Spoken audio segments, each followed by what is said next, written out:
નમસ્કાર, જય શ્રી કૃષ્ણ, હર હર મહાદેવ. કુંભ રાશિવાળા સાવધાન. કુંભ રાશિ મહાભારત થવાનું છે. 15 જુલાઈ પછીના આ સમયને સામાન્ય સમજવાની ભૂલ ન કરતા.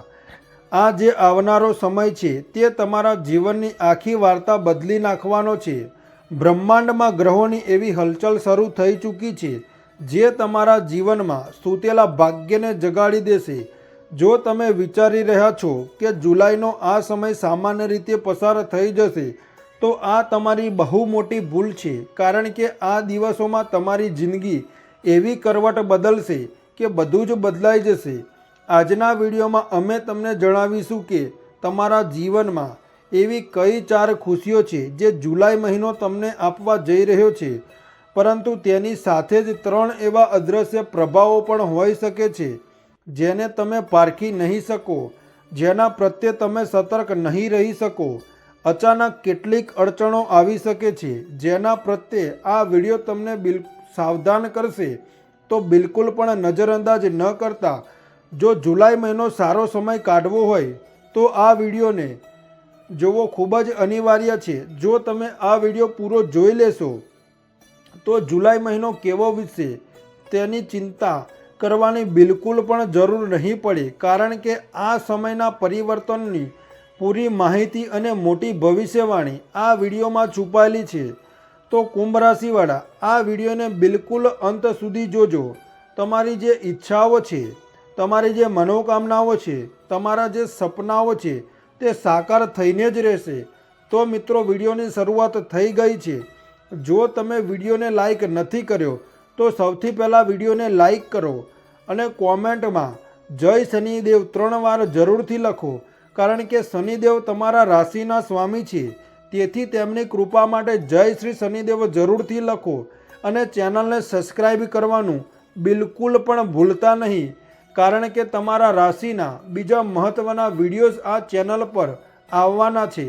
તો કુંભ રાશિવાળા 15 જુલાઈની આસપાસ મોટો ગ્રહનો પરિવર્તનનો યોગ બની રહ્યો છે. મંગળ અને બુધ ગ્રહનું પરિવર્તન થવા જઈ રહ્યું છે. બુધ જે અત્યાર સુધી સૂર્ય સાથે મોજૂદ રહીને સારા યોગ બનાવી રહ્યા હતા, હવે આ યુતિ બદલાશે અને જુલાઈના આ સમયમાં તમારા 6થા ભાવમાં 3 મોટા ગ્રહોની ત્રિપુટી બનવા જઈ રહી છે. અને જ્યારે પણ એક જ ઘરમાં 3 ગ્રહ હોય છે ત્યારે તેમનો પ્રભાવ અનેક ગણો વધી જાય છે. પરંતુ સવાલ એ ઊભો થાય છે કે આ યોગ 6થા ભાવમાં બની રહ્યો છે. 6થો ભાવ દેવોનો હોય છે, દુશ્મનોનો હોય છે અને સાથે જ રોગોનો પણ હોય છે. તો કઈ બાબતોનું તમારે ખાસ ધ્યાન રાખવું પડશે તે કાન ખોલીને સાંભળી લેજો. પરંતુ જે ખુશખબરીઓ તમારા ભાગ્યમાં આ દિવસોમાં લખાયેલી છે તે એક એક કરીને પહેલાં અમે તમને જણાવી દઈએ. તે ખૂબ જ ધ્યાનથી સાંભળજો, કારણ કે તમારા રાશિના સ્વામી શનિદેવ ધન ભાવમાં બેઠા છે. ધન ભાવમાં બેસીને તેઓ તમારા જીવનમાં પૈસા આવવાના માર્ગ ખોલી રહ્યા છે. શનિદેવ હવે તમને તમારી મહેનતનું ફળ આપવાના છે. જ્યારે પણ આપણને કોઈ મહિનાની શરૂઆત કરીએ છીએ ત્યારે શનિદેવ તમારી પરીક્ષા ચોક્કસ લે છે કે આ વ્યક્તિનું આચરણ કેવું છે, હિસાબ કિતાબમાં કેવો છે, તમારી પ્રામાણિકતા કેવી છે, સત્ય અસત્ય પ્રત્યે કેવી ભાવના છે. તો આ મહિનામાં જે શરૂઆતના દિવસો તમે પસાર કર્યા છે તેમાં શનિદેવ તમારી પૂરી પરીક્ષા લીધી છે. તમારા ચરિત્રની પણ પરીક્ષા લીધી છે, તમારી પ્રામાણિકતાની પણ પરીક્ષા લીધી છે. અને સાથે જ તમે કોઈને ધોકો તો નથી આપી રહ્યા ને, છળ કપટ તો નથી કરી રહ્યા ને. તો કુલ મળીને તમારા રાશિના લોકો શનિદેવની પરીક્ષામાં પાસ થઈ ચૂક્યા છે. કુંભ રાશિના લોકો ખૂબ જ મહેનતુ અને સાહસિક હોય છે. જ્યારે પણ મહેનત કરવાની વાત આવે છે તો આ લોકો પાછળથી નથી હટતા. સાથે જ તેમનો એક સ્વભાવ હોય છે કે જ્યાં સુધી કામ પૂરું ન થાય ત્યાં સુધી કામને અધૂરું નથી છોડતા, તેને પૂરું કરીને જ જંપે છે. અને જો ભૂલથી પણ કોઈનું દિલ દુભાવી દે તો તેમના મનમાં આખી રાત ચિંતા કરે છે કે તેની સાથે આવું કેમ કર્યું, અને બીજા દિવસે જ્યાં સુધી તેની સાથે વાત ન કરી લે ત્યાં સુધી ચેનનો શ્વાસ નથી લેતા, તો આ બધી બાબતો શનિદેવને ખૂબ જ પસંદ છે કે તમે સામેવાળા પ્રત્યે સમર્પિત રહો, મનમાં બધાની સારી ભાવના રાખો, મહેનત કરો અને મહેનતથી પોતાના હકનું મેળવવાનો પ્રયાસ કરો. એટલા માટે શનિદેવની પરીક્ષામાં તમે પાસ થયા છો. તો આ દિવસોમાં તમે જે મહેનત કરી હતી અને જે મહેનતનું વળતર તમને નહોતું મળ્યું, હવે શનિદેવ ધન ભાવમાંથી તે વળતર હવે તમને આપી શકે છે. પરંતુ રાહુ તમારા લગ્ન ભાવમાં બેઠા છે, તો આ દિવસોમાં એટલું ધ્યાન રાખજો, રાહુ તમને મિસલીડ ભ્રમિત કરવાની કોશિશ કરશે. રાહુ તમને રસ્તા પરથી ભટકાવવાનો પ્રયત્ન કરશે. તે કેવી રીતે કરશે? માની લો કે તમે સાચા રસ્તે જઈ રહ્યા છો, કોઈ માણસ આવશે અને તમને કહેશે કે તું આ રસ્તે કેમ જાય છે? મેં જોયું છે કે આ રસ્તા કેટલાય લોકો બરબાદ થઈ ગયા છે અને તે જ સાચા રસ્તે જઈ રહ્યા હોય છો. તો હવે તમે ભટકી જશો અને આ ભટકવાનું કામ કોને કર્યું? લગ્નના ભાવમાં બેઠેલા રાહુએ કર્યું. તમારે કોઈ નિર્ણય લેવાનો હોય તો તમે તમારા અનુભવથી બહુ સાચો નિર્ણય લેવાના હશો. ત્યાં જ અચાનક તમને કોઈ સલાહ આપવા કે આ ના કર, આમ કરી લે, અને જો તમે તે વ્યક્તિની વાત માની લીધી તો તે નિર્ણય પણ બગડી જશે. તો આ ફરીથી ભટકવાનું કામ કોને કર્યું? તો રાહુએ કર્યું. તો અહીં તમે ખૂબ જ સાવધાન રહેજો કુંભ રાશિવાળા.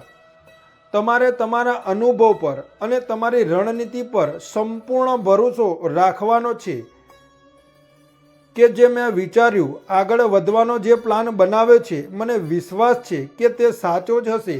પછી 4 લોકો ગમે તે બોલે તેની પરવા તમે ન કરતા, કારણ કે હાથી જ્યારે સીધા રસ્તે ચાલે છે ત્યારે આસપાસ ઘણા કૂતરાઓ ભસે છે, પરંતુ હાથી તેમના પર ધ્યાન આપીને પોતાનો સમય બગાડતો નથી. તે બસ સતત આગળ વધતો રહે છે. તમારે પણ હાથીની જેમ જ આગળ વધતા રહેવાનું છે. આસપાસના લોકો પર ધ્યાન આપવાનું નથી, કારણ કે તેમનું કામ તો તમને રોકવાનું છે, ખોટી દિશામાં મોકલવાનું છે અને ખોટી સલાહ આપવાનું છે. ત્યાં તમારે બહુ સંભાળીને રહેવાનું છે, કારણ કે રાહુ પ્રથમ ભાવમાં છે. તે તમારી પર્સનાલિટી વધારશે. તમારા મગજમાં ઘણા બધા આઈડિયાઝ આવશે, પરંતુ તેના પર જલ્દી કામ શરૂ કરી દેજો. જો માત્ર આઈડિયાઝ આવતા રહેશે તો તમે પણ કન્ફ્યુઝ થઈ જશો કે શું કરવું છે, શું નથી કરવું. આ વાતને ખાસ તમે સમજી લેજો. હવે 15 જુલાઈની આસપાસ જ્યારે મંગળ સુખ સંપત્તિના ઘરમાં પધાર્યા છે, તો સ્વાભાવિક છે કે સેનાપતિ મંગળ તમને એવા રોકાણોમાંથી લાભ આપવામાં પણ મદદ કરશે જે ઘણા સમયથી અટકેલા હતા. ક્યારેક એવું પણ બને છે કે રાહુ લાંબા સમય સુધી અને નવેમ્બર ડિસેમ્બર સુધી અહીં જ બેઠા રહેશે. તો તે કેવા પ્રભાવ બતાવશે? તો તમને એવી ડીલ્સ કે એવી સ્કીમ કે જેના રોકાણ તરફ ધકેલી શકે છે, જ્યાં માત્ર લાલચ હશે, ફાયદો નામ માત્રનો પણ નહીં હોય, ત્યાં તમારે ખૂબ જ સાવધાન રહેવું પડશે. મંગળ અત્યારના આ સમય દરમિયાન તમારા એવા ફસાયેલા રોકાણમાંથી લાભ કાઢવાનું કામ કરશે, પરંતુ આ તમારા હાથમાં છે કે તમે આગળ લાલચમાં આવીને કોઈ સ્કીમમાં કે કોઈ પ્રોપર્ટીમાં કાંઈ પણ પૈસો ન લગાવો. નવેમ્બર ડિસેમ્બર સુધીનો સમય રોકાણની દ્રષ્ટિએ થોડો જોખમી છે. તો અટવાઈ ગયા તો પૈસા ફસાઈ જશે. જો રોકાણ કરવું હોય તો પ્રી પ્લાનિંગ કરો અને વિચારીને કરો. સેનાપતિ મંગળ વાહન યોગ પણ બનાવી રહ્યા છે. વાહન યોગના કારણે તમારા ચહેરા પર એક સરસ સ્મિત આવવાનું છે. અને આ જ વાત પર વિડીયો પસંદ આવ્યો હોય તો લાઈક જરૂર કરો. આવી રિસર્ચ કરવામાં બહુ મહેનત લાગે છે. તમારી એક લાઈકથી અમને ઘણો બધો સપોર્ટ મળે છે. અને કમેન્ટ બોક્સમાં જે પણ સાચા મનથી શનિદેવ લખશે તેના પર તમારા રાશિના સ્વામીની કૃપા જરૂર મળશે. હવે ત્રીજી ખુશખબરી તમને જણાવવા જઈ રહ્યા છે. કુંભ રાશિવાળા, જરા કાન ખોલીને સાંભળી લેજો, કારણ કે બહુ મોટી અને જરૂરી વાત અમે તમને કહેવા માગીએ છીએ. 6થા ભાવમાં 3 મોટા ગ્રહોની ત્રિપુટી બની રહી છે, અને આવું જ્યારે પણ થાય છે ત્યારે તેનો શુભ પ્રભાવ પણ જોવા મળે છે અને અશુભ પ્રભાવ પણ જોવા મળે છે. પહેલાં શુભ પ્રભાવોની માહિતી જો તમને આપીએ તો આ સમયમાં બુધ અહીં પહોંચવાના છે. બુધ જેવા જ અહીં પહોંચશે તમે તમારા મગજનો ઉપયોગ એવી રીતે કરવા લાગશો કે બળના બદલે બુદ્ધિથી એવું કામ લેશો. બુધ તમારી બુદ્ધિ એટલી વધારી દેશે કે તમને શારીરિક બળની જરૂર પણ નહીં પડે.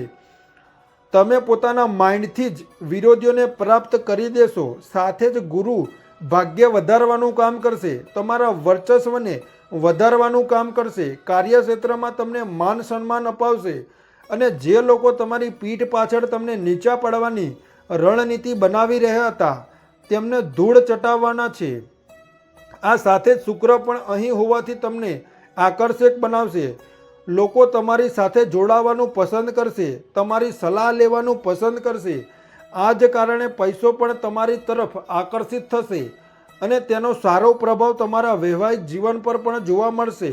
પરંતુ જે 3 નેગેટિવ ઇફેક્ટ પડશે, જે અદૃશ્ય પ્રભાવો છે જેને તમે પારખી નહીં શકો અને અચાનક મુશ્કેલીઓ આવી જશે, તે શું હોઈ શકે છે તેના વિશે આગળ એક એક કરીને તમને જણાવવા જઈ રહ્યા છીએ. કુંભ રાશિવાળા, આ સમયને સામાન્ય સમજવાની ભૂલ ન કરતા, કારણ કે આ દિવસો તમારું મગજ હલાવી દેશે. અને હવે અમે તમને જે વાતો જણાવવા જઈ રહ્યા છીએ તે આ વિડીયોનો સૌથી ગંભીર ભાગ છે. એટલા માટે શાંત મગજે કાને દઈને સાંભળી લેજો. અને જો હજુ સુધી વિડીયોને લાઈક નથી કર્યો તો વિડીયોને જરૂરથી લાઈક કરી દેજો અને કોમેન્ટ બોક્સમાં જે સાચા મનથી જય શનિદેવ લખશે, શનિદેવની કૃપા તેની ઉપર જરૂર થશે. સૌથી પહેલી અને સૌથી જરૂરી સાવચેતી અમે તમને એ જણાવવા માગીશું કે કેતુ તમારા કરિયરના ઘરમાં છે. કેતુ જ્યારે પણ કરિયરના ઘરમાં હોય છે ત્યારે કેતુનો સ્વભાવ કેવો હોય છે? અસંગતતા પેદા કરવાનો હોય છે, વૈરાગ્ય પેદા કરવાનો હોય છે. તમારા જીવનમાં જે પણ ટાર્ગેટ છે, જે પણ લક્ષ્ય છે, માની લો કે તમે વિચાર્યું કે કાલે સવારે વહેલા ઉઠીને મારું લાઈફ સ્ટાઇલ બદલી નાખીશ, રોજ જીમ જઈશ, રોજ કસરત કરીશ, અથવા માની લો કે તમારું ફોકસ છે કે મેં એક લક્ષ્ય બનાવ્યું છે અને જ્યાં સુધી તેને પ્રાપ્ત નહીં કરી લઉં ત્યાં સુધી ચેનનો શ્વાસ નહીં લઉં. પછી ભલે તે મારો અભ્યાસ હોય, ભલે તે મારો બિઝનેસ હોય, ભલે તે મારી નોકરી હોય, જે પણ ટાર્ગેટ બનાવ્યો છે તેમાં અડચણ ઊભી કરવાનું કામ કોણ કરશે? તો કેતુ કરશે. એટલે કે તમને એ વસ્તુઓથી અલગાવ થવા લાગશે. આજે નહીં કરું, કાલે જોઈશું, આ નિયમ આજથી નહીં કાલથી પાડીશું. અને એ જ કારણે સફળતા તમારાથી દૂર થતી જશે. જો તમારે એટલું ધ્યાન રાખવાનું છે તો તમારે એક કેતુનો એક ઉપાય કરવાનો બહુ જરૂરી છે. તે ઉપાય વિડીયોના અંતમાં મળશે, જેથી કેતુ તમારા અને તમારી સફળતા વચ્ચે અંતર ઊભું ન કરે. બીજી અને સૌથી મોટી સાવચેતી, શનિદેવ ધન ભાવમાં બેસીને તમારી તરફ પૈસા આકર્ષિત કરી રહ્યા છે, મહેનતનું ફળ આપી રહ્યા છે. પરંતુ કુંભ રાશિવાળા, શનિ વાણીના ઘરમાં છે અને શનિદેવ હંમેશા જુએ છે કે માણસની વાણી કેટલી મીઠી છે. જ્યારે બીજા ભાવમાં બેસે છે ત્યારે વાણી બગાડવાનો પૂરો પ્રયત્ન કરે છે. એટલા માટે જે પણ બોલો વિચારીને બોલો. બોલતા પહેલાં 100 વાર વિચાર કરો, જે બોલી રહ્યો છું તેનું પરિણામ સાચું આવશે કે નહીં. ક્યાંક આ કારણે કોઈ મોટી સમસ્યા ઊભી ન થઈ જાય તેનું ધ્યાન ખૂબ જ રાખવાનું છે. ઘણા લોકો વિચાર્યા વગર બોલી દે છે અને પછી આખી જિંદગી પસ્તાયા કરે છે કે મારી એક ભૂલ થઈ છે. નાના શબ્દના લીધે કેટલોય મોટો હોબાળો થઈ શકે છે. તો આ વાતોનું પણ તમારે ખાસ ધ્યાન રાખવાનું છે. આ સાથે જ સૂર્ય 5મા ભાવમાં હોવાથી તમારી લવ લાઈફ અને તમારા બાળકોનું ધ્યાન રાખવું પડશે. સૂર્ય ગરમ અને ક્રૂર ગ્રહ છે. તમારા બાળકોમાં જિદ્દીપણું આવી શકે છે, તેઓ હઠ પકડી શકે છે અને આ જોઈને તમે આખું ઘર તે માથે લેશે. તો તમારા બાળકોનું ધ્યાન રાખવાનું છે. પોતાની લાઈફસ્ટાઈલનું પણ ધ્યાન રાખવાનું છે. સૂર્ય લવ લાઈફમાં ઈગો અહંકાર ઊભો કરી શકે છે, અહંકારનો ટકરાવ કરાવી શકે છે, જે તમારા માટે સારો સાબિત નહીં થાય. આ સમય દરમિયાન તમારે કેતુનો એક ઉપાય કરવાનો છે. આ ઉપાય તમને કરિયરના મામલામાંથી પ્રગતિ જોવા મળશે. કુંભ રાશિવાળા, ઉપાય જાણતા પહેલાં ચેનલને સબસ્ક્રાઈબ કરી લેજો, કારણ કે તમારા રાશિના બીજા મહત્ત્વના વિડીયો આ ચેનલ પર આવવાના છે. સૌથી જરૂરી અને ખાસ ઉપાય. કેતુ કરિયરના ઘરમાં અને અસંગતતા અને અંતર પેદા કરવાના છે. તો તમારે શું કરવાનું છે? કેતુના અધિપતિ ભગવાન શ્રી ગણેશ એટલે કે ગજાનંદ ગણપતિ મહારાજ છે. દર બુધવારે ગણેશજીના મંદિરે જઈને તેમને સમીપત્ર ચઢાવવાના છે અને સાથે જ મંત્ર બોલવાનો છે, ઓમ ગણગણપતાય નમઃ. તમે ઈચ્છો તો લાડુ ચઢાવી શકો છો. દુર્વા પણ ગણેશજીને ખૂબ જ પ્રિય છે. તમે 21 દુર્વા પણ અર્પણ કરી શકો છો. પણ ત્યાં બેસો અને ભગવાન સાથે વાતો કરો. તમારી સમસ્યાઓ ભગવાન સાથે શેર કરો. સારી વાતો તેમને જણાવો. આનાથી તમારું મગજ ઘણું શાંત થશે અને જે બોજ કે ચિંતા છે તે ઘણી હદ સુધી સમાપ્ત થઈ જશે. તો કુંભ રાશિવાળા, આજના વિડીયોમાં આપણે વાત કરી 15 જુલાઈ પછીના આ મહત્વપૂર્ણ સમય વિશે. આશા રાખીએ છીએ કે આ વિડીયો તમને પસંદ આવ્યો હશે. તો વિડીયોને લાઈક કરી દો અને ચેનલને સબસ્ક્રાઈબ જરૂર કરી લો. તો મારા તમામ કુંભ રાશિના દર્શકોને રાધે રાધે, જય શ્રી કૃષ્ણ, હર હર મહાદેવ.